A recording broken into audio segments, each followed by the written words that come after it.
Olá, hoje, segunda-feira, 27 de janeiro de 2025, prepara o teu cafezinho e vamos juntos para mais um dia de Café com Lexio. Em nome do Pai, do Filho e do Espírito Santo. Amém. Eterno Pai, pelo amor que tendes a São José, escolhido por vós para ser o protetor e pai do vosso Filho, ajudai-nos a realizar a ordem que vós mesmo destes a este homem justo. Levanta-te. Compreendemos que é chegada a hora de nos colocarmos a caminho da sua vontade de um modo diferente, bem como dispor o nosso coração com docilidade à sua voz. Castíssimo coração de São José, é grande esta meta, mas confiamos na vossa intercessão, pois ninguém nesta terra amou mais o Filho de Deus e sua mãe. Em todas as nossas necessidades, valei-nos. Criador inefável, que em meio aos tesouros de vossa sabedoria, elegestes 3 hierarquias de anjos e as dispusestes em uma ordem admirável acima dos céus, que dispusestes com tanta beleza todas as partes do universo, vós, Senhor, a quem chamamos a verdadeira fonte de luz e de sabedoria, e o princípio supereminente, dignai-vos derramar sobre as trevas da nossa inteligência um raio de vossa clareza. Afastai para longe de nós a dupla obscuridade na qual nós nascemos, o pecado e a ignorância.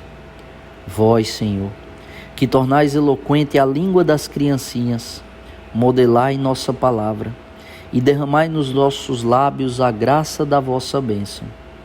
Dai-nos a penetração da inteligência, a faculdade de lembrar-nos, o método e a facilidade do estudo, a profundidade na interpretação e uma graça abundante de expressão.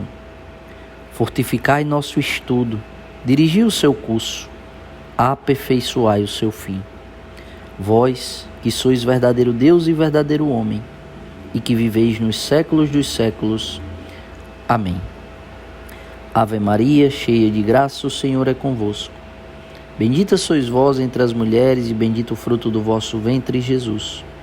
Santa Maria, Mãe de Deus, rogai por nós, pecadores, agora e na hora de nossa morte. Amém. Primeira leitura de hoje, Hebreus capítulo 9, versículo 15, depois pula para o 24 e vai até o 28. Aqui São Paulo está falando que Cristo é mediador de uma nova aliança. E fala que pela sua morte ele reparou as transgressões cometidas no decorrer da primeira aliança. Ele vai explicando didaticamente, que Jesus, sendo sumo sacerdote, é diferente. Porque os sacerdotes, eles entravam no santuário todo ano para oferecerem a si mesmo e um sangue alheio. Jesus não. Jesus, ele entra direto no céu, por ter ofertado a si mesmo, mas com o seu próprio sangue.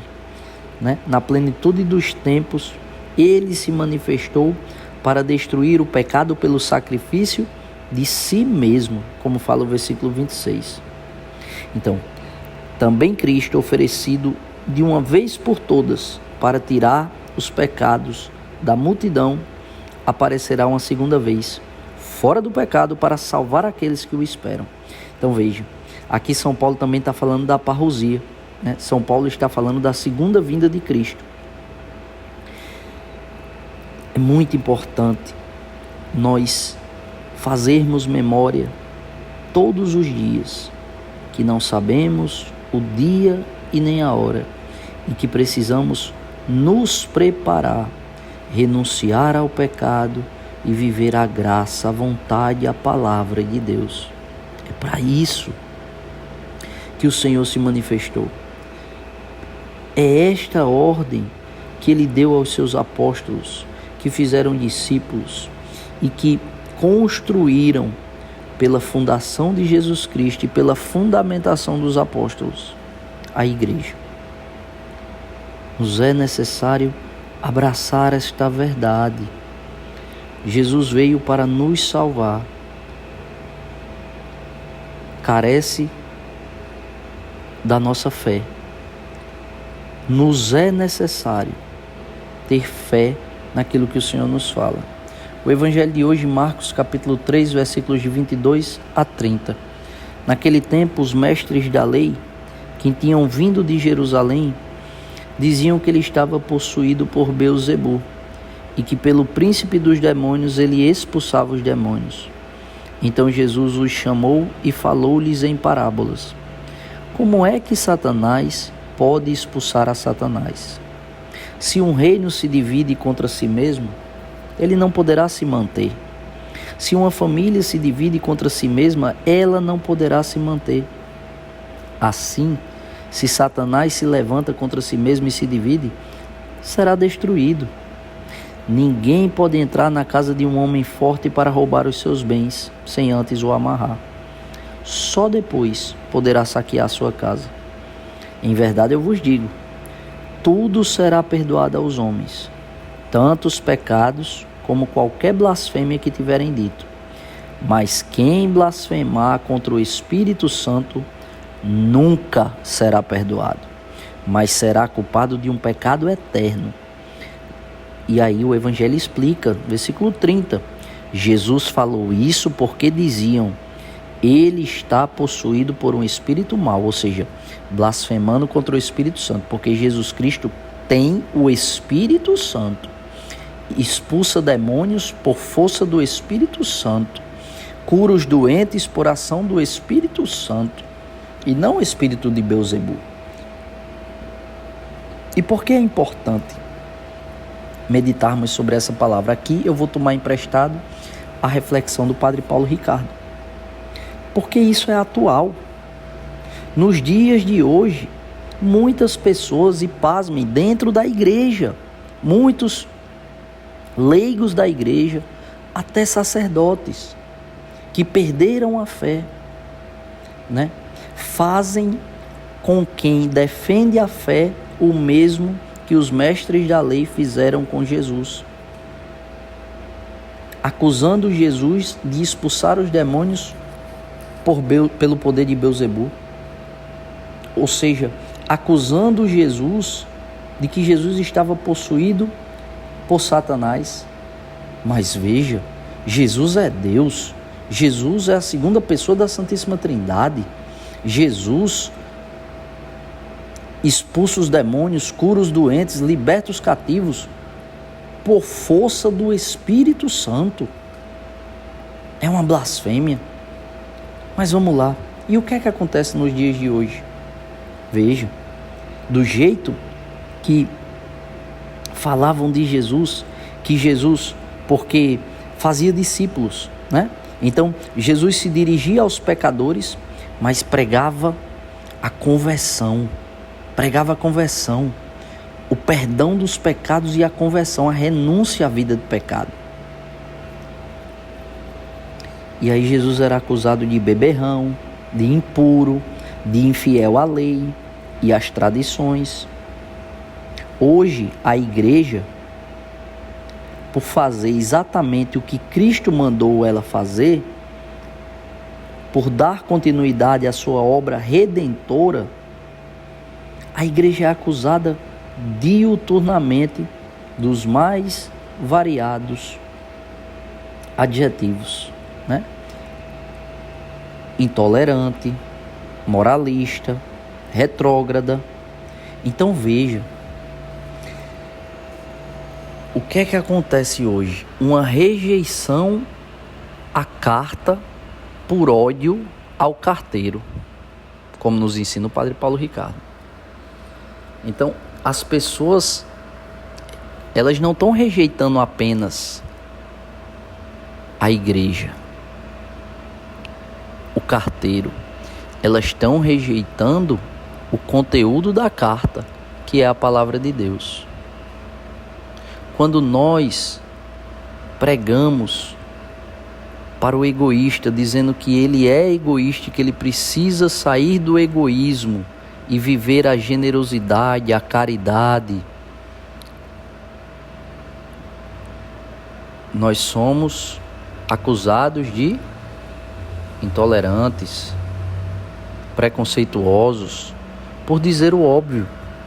Deus ama o pecador, mas tem uma repulsa óbvia pelo pecado, porque o pecado desfaz a comunhão do homem com Deus.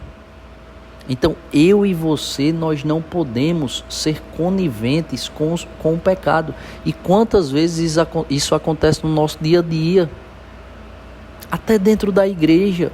Tem aquela pessoa que ajuda muito a igreja, mas que está no pecado. E aí a gente, para não desagradar, para não ser tomado como chato, para não ser tomado como intolerante, como intragável, como tanto adjetivo que pode ser dito, a gente faz o quê? A gente se cala. Essa pessoa, ela ajuda tanto, então eu não vou falar a verdade. Qual é a verdade? O evangelho. Meu irmão, você está no pecado, você está no abismo. Saia daí, em nome de Jesus. Renuncie a essa situação. Viva a palavra de Deus. Da mesma forma, quando a gente levanta a nossa voz para protestar contra o aborto, para protestar contra os pecados, nós somos tomados como preconceituosos, como intolerantes.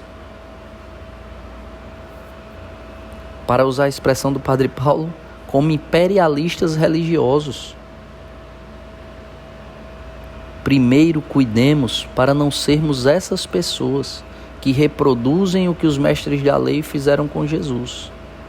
Porque a blasfêmia contra o Espírito Santo não será tolerada, não será perdoada. Então, cuidemos para que não sejamos nós dentro da igreja acusando a igreja daquilo que ela não é e blasfemando contra o Espírito Santo. Cuidemos para que não tenhamos esse medo, essa falta de coragem de anunciar o evangelho como ele é. E para não ficar desagradando, a gente editar a palavra de Deus e passar a palavra de Deus editada. Não. Cuidemos para não sermos esse tipo de pessoa que se acovarda, que deserta do amor para falar a verdade do evangelho. Mas cuidemos também de rezar pelas pessoas que nos maldizem, de rezar pelas pessoas que nos julgam, porque um dia decidimos caminhar com a palavra de Deus, porque um dia decidimos viver e amar a palavra de Deus. Cuidemos para que o nosso testemunho possa sim ser inegociável, porque não há forma mais eficaz e duradoura de liderar, de influenciar do que o exemplo. Peçamos ao Espírito Santo essa graça de, mesmo sendo alvo de maledicência e de julgamento, de palavras que não correspondem à verdade de quem nós somos, mesmo sendo esse tipo de alvo, que a gente possa não desertar do amor, que a gente possa de fato viver uma vida coerente com o Evangelho, vivermos a grande graça, assim como Davi recebeu essa graça, né? De dizer, foi um homem segundo o coração de Deus. Veja, de sermos homens e mulheres segundo o coração de Deus.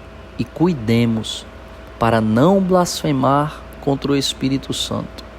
E também cuidemos para exortar quando a gente ouvir alguém fazendo isso, acusando a igreja de algo que ela não é, acusando o padre A, B ou C de algo que ele não é, reproduzindo a conduta pecadora, blasfema, imperdoável dos mestres da lei de blasfemar contra o Espírito Santo. Peçamos ao Espírito Santo a graça de amar a carta e o carteiro, de amar a palavra de Deus e de cada dia mais amar nosso Senhor Jesus Cristo. Que Deus nos abençoe e nos aprove a cada passo. Se vivo, vivo pela misericórdia do Senhor.